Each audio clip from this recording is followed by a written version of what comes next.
बिस्मिल्लाहिर्रहमानिर्रहीम। अस्सलाम वालेकुम।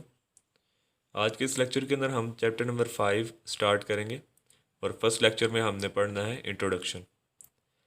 चैप्टर के बिल्कुल स्टार्ट में हमें बताया जाता है कि 1.5 मिलियन स्पीशीज़ एनिमल्स की एंड 0.5 मिलियन स्पीशीज़ प्लांट्स की जो है वो डिस्कवर हो चुकी हैं या मौजूद हैं।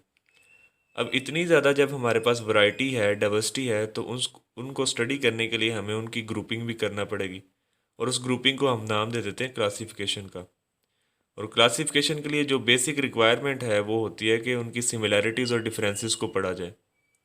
अकॉर्डिंग टू बायोलॉजी तमाम जो ऑर्गेनिजम्स हैं वो पास्ट के अंदर मतलब माजी में कहीं ना कहीं एक ऑर्गेनिज्म से इवॉल्व हुए हैं, जिसको हम एवोल्यूशनरी हिस्ट्री भी कहते हैं। मतलब कि जो पास्ट एवोल्यूशन है, जितना वक्त गुजर चुका है, अगर हम माजी के अंदर जाएं तो हमें ये मालूम होगा अकॉर्डिंग टू बायोलॉजी कि जितने भी ऑर्गेनिजम्स आज मौजूद हैं ये किसी एक ऑर्गेनिज्म से जो है वो ओरिजिनेट हुए हैं। और according to biology, according to science, वो ऑर्गेनिज्म बैक्टीरिया है। अब कुछ ऑर्गेनिजम्स हमारे पास ऐसे मौजूद होते हैं जो आपस में काफ़ी मिलते जुलते हैं, और कुछ ऐसे होते हैं जिनके आपस में मतलब कि बहुत से डिफरेंसेस होती हैं। मिसाल के तौर पर जो स्पैरो है और पिजन है, ये आपस में बहुत ही क्लोजली रिलेटेड हैं। जबकि अगर हम कंपैरिजन करें एक स्पैरो का और एक इंसेक्ट का, तो उनके अंदर जो है वो ज़मीन आसमान का फ़र्क नज़र आता है। अब क्लासिफिकेशन जो की जाती है वो बेसिकली सिमिलैरिटीज़ पे की जाती है। और सिमिलैरिटीज़ को हम किस तरीके से स्टडी करते हैं, मतलब कौन कौन सी सिमिलैरिटीज़ देखते हैं, हम उनकी होमोलॉजीज़ देखते हैं, मतलब उनका स्ट्रक्चर क्या सेम है। अगर उनका स्ट्रक्चर सेम है तो बहुत ज़्यादा उम्मीद है कि हम उसको एक ही ग्रुप के अंदर रखेंगे। फिर हम कंपैरेटिव बायोकेमिस्ट्री स्टडी करते हैं, मतलब बायोमालिक्यूल्स को हम कंपेयर करते हैं, क्या वो सेम है, मिलते जुलते हैं, या फ़र्क है तो कितना फ़र्क है।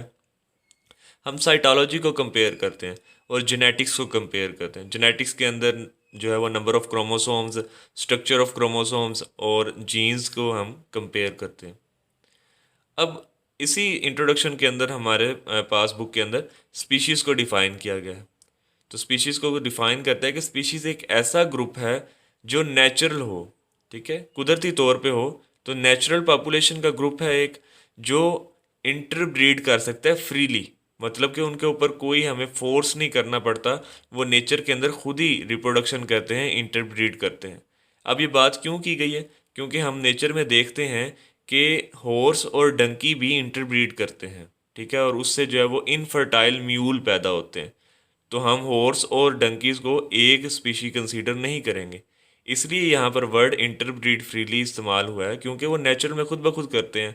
और जब भी हमें म्यूल की प्रोडक्शन करनी करनी होती है, मतलब कि वो क्योंकि ताकत में ज़्यादा होता है, तो हम उनकी फोर्स इंटरब्रीड करते हैं। मतलब कि हम जो है वो घोड़े को और गधे को जो है वो एक एरिया के अंदर बंद कर देते हैं, तो उनको हम फोर्सली इंटरब्रीड करवाते हैं।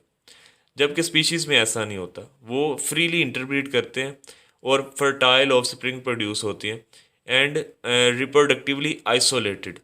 और वो रिप्रोडक्शन के लिहाज से आइसोलेटेड होते हैं, सबसे अलग होते हैं बाकी ग्रुप्स की निस्बत से। मतलब कि उनका रिप्रोडक्शन का स्टाइल, उनके अंदर डेवलपमेंट का जो नेचर ने पैटर्न रखा हुआ है, वो दूसरे मुख्तलिफ स्पीशीज़ से मुख्तलिफ होता है। इसको एक दफ़ा दोबारा हम देख लेते हैं। A species is a group of natural population which can interbreed freely among themselves and produce fertile offsprings but are reproductively isolated from all such other groups in nature। तो इस पूरी डेफिनेशन के अंदर जो इम्पोर्टेंट पॉइंट हैं उनको मैंने bold letters किए हुए हैं उनके। अब नेक्स्ट जो है, फिर बताते हैं कि ब्रीडिंग सिर्फ जो है ना, वो बेसिक क्राइटेरिया हमें नहीं बनाना चाहिए, क्योंकि हम ऐसे ऑर्गेनिजम्स भी स्टडी करेंगे जो सेक्सुअली रिप्रोड्यूस नहीं करते। उनका जो बेसिक रिप्रोडक्शन स्टाइल है वो ए सेक्सुअल है, तो हमें उनको भी क्लासीफाई करना है। तो हमें बिल्कुल भी ब्रीडिंग को बेसिक क्राइटेरिया नहीं बनाना। मतलब कि हमें साइटोलॉजी स्टडी करनी चाहिए, जेनेटिक्स भी स्टडी करनी चाहिए, बायोकेमिस्ट्री भी स्टडी करनी चाहिए। सिर्फ ब्रीडिंग को हम बेसिक क्राइटेरिया नहीं बना सकते। उसके बाद जो स्पीशी होती है उसका अपना एक स्ट्रक्चरल पैटर्न होता है, अपनी एक इकोलॉजिकल करेक्टर्स होते हैं उसके, और अपना एक बिहेवियरल करेक्टर होता है, ठीक है। और स्पीशीज़ को हम इंडिपेंडेंट एवोल्यूशनरी यूनिट कहते हैं। मतलब कि अगर किसी स्पीशीज़ के अंदर चेंज आता है तो वो इस बात को शो कर रहा होता है कि एवोल्यूशन होगी आने वाले वक्त के अंदर, ठीक है। तो सबसे जो बेसिक यूनिट है एवोल्यूशन का वो क्या है जी, स्पीशीज़ है। फिर उसके बाद हमारी बुक के अंदर एक क्लासिफिकेशन दी गई है, ठीक है, कॉर्न की, जिसको हम मकई कहते हैं। ये अक्सर शॉर्ट आंसर में पूछा जाता है, इसको एक दफ़ा रीड आउट कर लेते हैं हम। फाइलम किंगडम प्लांटी है, फाइलम एंथोफाइटा, डिवीजन ट्रेकियोफाइटा भी कह सकते हैं हम, class Angiospermae, order Poales, family Poaceae, genus Zea and species mays. तो इसका साइंटिफिक नेम हो जाएगा जी मेज। उसके बाद नोमेनक्लेचर। तो साइंटिफिक नेम किसी ऑर्गेनिज्म को देने का जो प्रोसेस है उसको हम कहते हैं नोमेनक्लेचर। कार्लस लीनियस वो बॉटनिस्ट थे पहले जिन्होंने साइंटिफिक नेम दिए थे, और उन्होंने साइंटिफिक नेम के लिए कौन सी लैंग्वेज को यूज़ किया था, लैटिन लैंग्वेज को यूज़ किया था। अब उन्होंने कार्लस लीनियस ने जो सिस्टम हमें प्रोवाइड किया था वो था बाइनोमियल नोमेनक्लेचर। मतलब वो ऐसा साइंटिफिक नेम होता था जिसके दो हिस्से होते थे, दो पार्ट्स होते थे। फर्स्ट पार्ट जो है वो जीनस पार्ट होता है जिसको हम जेनेरिक नेम भी कहते हैं। दूसरा जो है वो स्पीशीज पार्ट होता है जिसको हम स्पेसिफिक नेम भी कहते हैं। और रूल से आप वाकिफ़ होंगे कि जेनेरिक नेम जब हम लिखते हैं तो उसका फर्स्ट लेटर हम कैपिटल लिखते हैं, जबकि स्पीशीज़ नेम जब हम लिखते हैं या स्टार्ट करते हैं तो उसके लिए हम स्मॉल लेटर इस्तेमाल करते हैं। कार्लस लीनियस ने सबसे पहले प्लांट्स के साइंटिफिक नेम की एक लिस्ट बनाई थी 1753 के अंदर। क्योंकि वो बॉटनिस्ट थे तो जितने भी प्लांट्स वो जानते थे उनके उन्होंने साइंटिफिक नेम जो बनाए और उसकी लिस्ट जो है वो शाया की 1753 में। फिर उसके बाद ये सिस्टम काफ़ी राइज हुआ, काफ़ी लोगों को पसंद आया, अथेंटिक लगा। तो उसके बाद एनिमल नेम्स की भी लिस्ट पब्लिश की गई साइंटिफिक नेम्स की इन 1758। उसमें कुछ हमारी बुक के अंदर एग्जांपल्स लिखी गई हैं। अनियन का साइंटिफिक नेम एलियम सीपा, अमलतास को cassia fistula, man Homo sapiens, potato के लिए सोलेनम ट्यूब्रोसम, ब्रिंजल के लिए सोलेनम मेलंजीना। तो ये एमसीक्यूज़ के हवाले से आप लोग तैयार करेंगे। अब फर्स्टली जो नोमेनक्लेचर थी वो बेस थी सिर्फ मॉर्फोलॉजी के लिहाज से, मतलब हम जस्ट जो है वो स्ट्रक्चर देखते हैं और उस बेस के ऊपर जो है वो क्लासिफिकेशन कर देते हैं। फिर जैसे जैसे टाइम गुजरा और मतलब नॉलेज में इजाफा हुआ तो उसमें एडवांसमेंट आई, तो हम मॉर्फोलॉजी के साथ साथ साइटोलॉजी भी स्टडी करना शुरू हो गए क्लासिफिकेशन के लिए, फिजियोलॉजी भी हम स्टडी करना शुरू हो गए, जेनेटिक्स और मॉलिक्यूलर बायोलॉजी भी स्टडी करना शुरू हो गए। अब सिग्निफिकेंस ऑफ नोमेनक्लेचर, मतलब नोमेनक्लेचर की ज़रूरत क्यों पेश आई, या हम सिर्फ कॉमन नेम्स ही क्यों नहीं यूज़ कर सकते। तो इसको हम दोनों तरीके से कर सकें, सिग्निफिकेंस ऑफ नोमेनक्लेचर या प्रॉब्लम्स विद कॉमन नेम। अब होता ये है कि मुख्तलिफ नाम होते हैं एक सिंगल स्पीशीज़ के लिए, मतलब कि इस वजह से हमें कोई एक नाम के ऊपर मुत्तफिक होना चाहिए।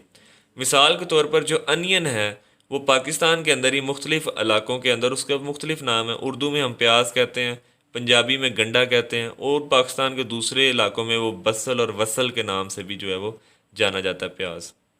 अमलतास के लिए इतने नाम इस्तेमाल होते हैं, अर्गवद, गुरमाला, पुरगिंग कैसिया, गोल्डन शावर। तो ये सारी चीज़ जो नाम है ये एक ही स्पीशी के हैं, तो ये कन्फ्यूजन काज करते हैं। और इससे उल्ट कंडीशन भी हमें फेस करने को मिलती है कि एक नाम जो है वो मुख्तलिफ स्पीशीज़ के लिए दिया जाता है। मतलब अगर हम ब्लैक बर्ड यूज़ करते हैं तो कुछ लोग उससे क्रो परसीव करते हैं और कुछ लोग जो है वो रेवन परसीव करते हैं। रेवन भी जो है वो काले कलर का जो है वो परिंदा होता है, कव्वे की तरह का, लेकिन वो कव्वा नहीं होता, मुख्तलिफ एक स्पीशी है। इसी तरीके से प्लांट्स में अगर हम एग्जांपल लें तो ब्लू बेल्स, मतलब ऐसे पौधे जिनके जो फूल हैं वो बेल की तरह हो और नीले कलर के हों तो हम उनको ब्लू बेल्स कह देते हैं। तो वो कहते हैं कि दर्जनों इस तरह के मतलब के फ्लावर्स हैं जिनकी इस तरह की स्ट्रक्चर है और हम उनको ब्लू बेल्स कहते हैं। अगर आप किसी साइंटिस्ट के सामने कहेंगे कि मैंने ब्लू बेल के ऊपर काम किया है तो वो कंफ्यूज हो जाएगा कि कौन सी ब्लू बेल। तो इसलिए हमें साइंटिफिक लेवल के लिए या रिसर्च लेवल के लिए हमें एक साइंटिफिक नेम लाजमी चाहिए होता है। दूसरी बात यह कि कॉमन नेम्स जो हैं उनकी कोई साइंटिफिक बेसिस नहीं होती, वो वैसे ही जिसका जो दिल करता है वो उसका नाम रख देता है। तो इस वजह से भी कॉमन नेम्स जो है वो कोई इतने जो है वो राइज नहीं हुए। लिटरेचर में बायोलॉजी लिटरेचर की बात हो रही है यहाँ पर।